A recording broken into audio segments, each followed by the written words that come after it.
क्या आपको लगता है कि अगर TSH नॉर्मल है तो थायराइड बिल्कुल ठीक है? ज्यादातर लोग यही मान लेते हैं। रिपोर्ट्स देखी, नॉर्मल रेंज पर टिक लगा और लाइफ आगे बढ़ गई। क्लिनिकली यही सबसे डेंजरस मिसअंडरस्टैंडिंग है। मेरे पास रोज ऐसे पेशेंट्स आते हैं जो सालों से fatigue, hair fall, weight gain, constipation, low mood झेल रहे होते हैं और हर बार उन्हें बोला जाता है थायराइड तो नॉर्मल है, रिपोर्ट नॉर्मल होती है, पेशेंट्स नहीं नॉर्मल होते। आई एम डॉक्टर आकार Kapoor, senior radiologist and CEO at City X-ray and Scan Clinic and founder partner eight city imaging and clinical labs. और इस वीडियो का गोल आपको डराना नहीं है, पैनिक क्रिएट करना नहीं है। गोल सिर्फ क्लैरिटी देना है ताकि आप अपनी थायराइड रिपोर्ट्स को नंबर्स की तरह नहीं, सिस्टम की तरह समझ सकें। दोस्तों, सबसे पहले एक मिथ तोड़ देते हैं। थायराइड सिर्फ आपके वेट को इफेक्ट नहीं करता। थायराइड बॉडी का मेटाबॉलिक रेगुलेटर है। ये डिसाइड करता है आपकी एनर्जी कितनी होगी, हार्ट कितनी स्पीड से चलेगा, बॉडी हीट कैसे रेगुलेट होगी, डाइजेशन स्मूथ होगी या स्लो,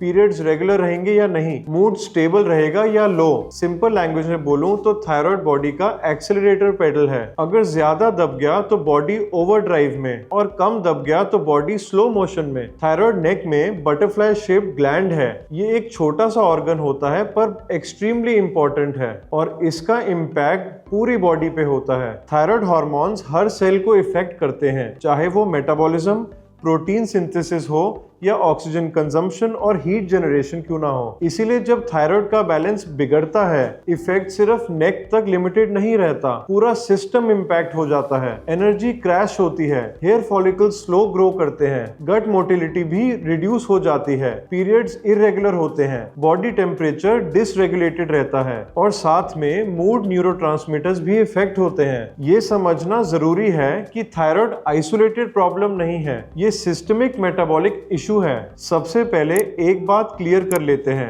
TSH थायराइड हार्मोन नहीं है, ये ब्रेन के पिट्यूटरी ग्लैंड से रिलीज होता है। TSH एक सिग्नल है, मैसेंजर समझ लीजिए। ब्रेन कंटिन्यूसली मॉनिटर करता रहता है कि थायराइड हार्मोन ब्लड में कितना सर्कुलेट हो रहा है। अगर कम लग रहा है तो ब्रेन TSH रिलीज करता है और मैसेज सीधा थायराइड ग्लैंड पर भेजता है कि इसे कम बनाओ। और अगर TSH हाई है तो इसका मतलब ये नहीं है कि थायराइड ज्यादा एक्टिव है, इसका मतलब ऑपोजिट होता है। High TSH equals underactive thyroid, low TSH का मतलब थायराइड ओवर एक्टिव है। इतना हार्मोन बन रहा है कि ब्रेन को सिग्नल भेजने की जरूरत नहीं पड़ रही। ये फीडबैक लूप है, नेगेटिव फीडबैक मैकेनिज्म। जब थायराइड हार्मोन्स ब्लड में ज्यादा होते हैं, TSH सप्रेस होता है।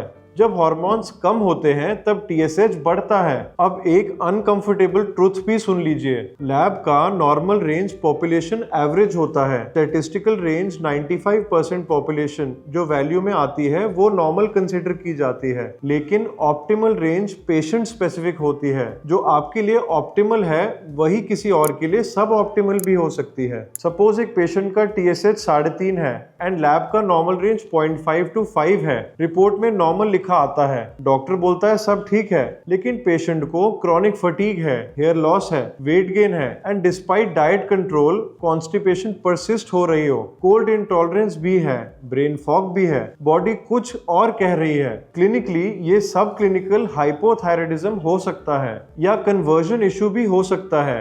TSH नॉर्मल पर T3 लो। अगर TSH लैब रेंज के अंदर है लेकिन अपर लिमिट के पास है, जैसे कि 3.5, 4 या 4.5 और सिम्टम्स क्लियर हैं तो इन्वेस्टिगेशन डीपर जाना चाहिए। Free T3, free T4, anti TPO antibodies check कराना बहुत इंपॉर्टेंट है। इंडिया में थायराइड डिसऑर्डर्स वुमेन में स्पेशली ज्यादा कॉमन है। हार्मोनल फ्लक्चुएशंस, प्रेगनेंसी, पोस्टपार्टम और मीनोपॉज फीमेल्स में ये सब थायराइड्स के इफेक्ट अक्सर दिखते हैं। Autoimmune thyroid specially Hashimoto's thyroiditis काफी अंडर डायग्नोस्ड है। इस कंडीशन में बॉडी अपने ही थायराइड को अटैक करती है। प्रेगनेंसी, पोस्टपार्टम फेज और क्रॉनिक स्ट्रेस ये सब मेजर ट्रिगर्स हैं। पोस्टपार्टम थायराइडाइटिस बहुत ही कॉमन है पर रिकग्नाइज नहीं होता।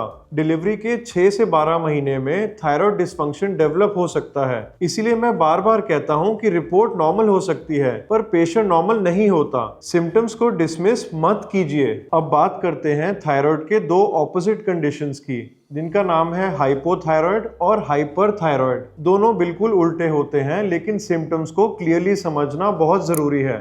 हाइपोथायरॉयडिज्म की बात करें मतलब कि अंडर एक्टिव थायराइड। इस कंडीशन में बॉडी स्लो मोड में चली जाती है। सबसे पहले सिम्टम होता है क्रॉनिक फटीग, ऐसी थकान जो प्रॉपर स्लीप के बाद भी बेटर नहीं होती। फिर आता है weight gain, same diet same routine फिर भी वेट गेन बढ़ता है क्योंकि मेटाबॉलिज्म स्लो हो जाता है। हेयर फॉल भी कॉमन है, डिफ्यूज थिनिंग होती है और एक क्लासिक साइन होता है आईब्रो का आउटर थर्ड थिन हो जाता है। कॉन्स्टिपेशन क्रॉनिक हो जाती है क्योंकि गट की मूवमेंट भी स्लो पड़ जाती है। इसमें कोल्ड इंटॉलरेंस भी होता है और नॉर्मल टेम्परेचर में भी ठंड लगती है। हमेशा एक्स्ट्रा स्वेटर की जरूरत पड़ती है, मूड लो रहता है और डिप्रेशन जैसी फीलिंग आ सकती है। इसमें स्किन भी ड्राई होती है क्योंकि मॉइस्चर रिटेन करना बिल्कुल इम्पॉसिबल हो जाता है। पीरियड्स हैवी हो सकते हैं और हार्ट रेट स्लो हो जाता है। अब बात करें हाइपरथायरॉयडिज्म की। इसका मतलब है ओवर एक्टिव थायराइड। यहाँ बॉडी फुल स्पीड पर होती है। सबसे नोटिसेबल चीज होती है वेट लॉस, जबकि एपेटाइट होती है नॉर्मल,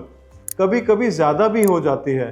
पैल्पिटेशंस भी आते हैं। इसमें हार्ट बीट फास्ट फील होती है और इसमें कांस्टेंट एंजाइटी और नर्वसनेस रहती है। कुछ लोगों को पैनिक अटैक्स भी हो सकते हैं। हीट इंटॉलरेंस होती है और हमेशा गर्म लगता है। साथ ही बात करूं तो एक्सेसिव स्वेटिंग भी होती है और लूज मोशंस फ्रीक्वेंट हो जाते हैं क्योंकि गट मोटिलिटी भी फास्ट होती है और हाथों में भी ट्रेमर्स होते हैं जो इजीली नोटिसेबल होते हैं। इंसोम्निया भी रह सकता है और नींद डिस्टर्ब रहती है। आपने सुना होगा कि इरिटेबिलिटी और मूड स्विंग्स भी कॉमन होते हैं और पीरियड्स भी लाइट हो जाते हैं। मेंस्ट्रुअल फ्लो रिड्यूस हो सकता है। एक बहुत इंपॉर्टेंट बात यह भी है कि कुछ सिम्टम्स ओवरलैप हो सकते हैं, जैसे कि फटीग और मूड चेंजेस। ये दोनों कंडीशंस में कॉमन हो सकता है। इसीलिए दोस्तों सिर्फ सिम्टम्स देखकर थायराइड डायग्नोस नहीं होता, ब्लड टेस्ट करवाने बिल्कुल जरूरी होते हैं। आइए दोस्तों कुछ कॉमन मिथ्स की बात करें अब। मिथ नंबर 1, मेडिसिन शुरू हुई तो बंद नहीं होती। ये कंप्लीट ट्रुथ नहीं है। आपकी डोज टाइम के साथ चेंज होती है, प्रेगनेंसी, वेट, एज और स्ट्रेस के साथ भी। कुछ केसेस में मॉनिटरिंग के साथ टेपरिंग पॉसिबल है, पर एब्रप्टली मेडिसिन बंद करना डेंजरस हो सकता है। मिथ 2, डाइट से थायराइड क्योर हो जाता है, पर सच्ची बात यह है कि डाइट सपोर्ट करती है, क्योर नहीं। सो दोस्तों thank you for watching this video and अगर ये वीडियो आपको यूजफुल लगे तो अपने जानकार के साथ ये जरूर शेयर कीजिए और इस चैनल को लाइक, सब्सक्राइब एंड शेयर कीजिए। It definitely motivates us to create better content.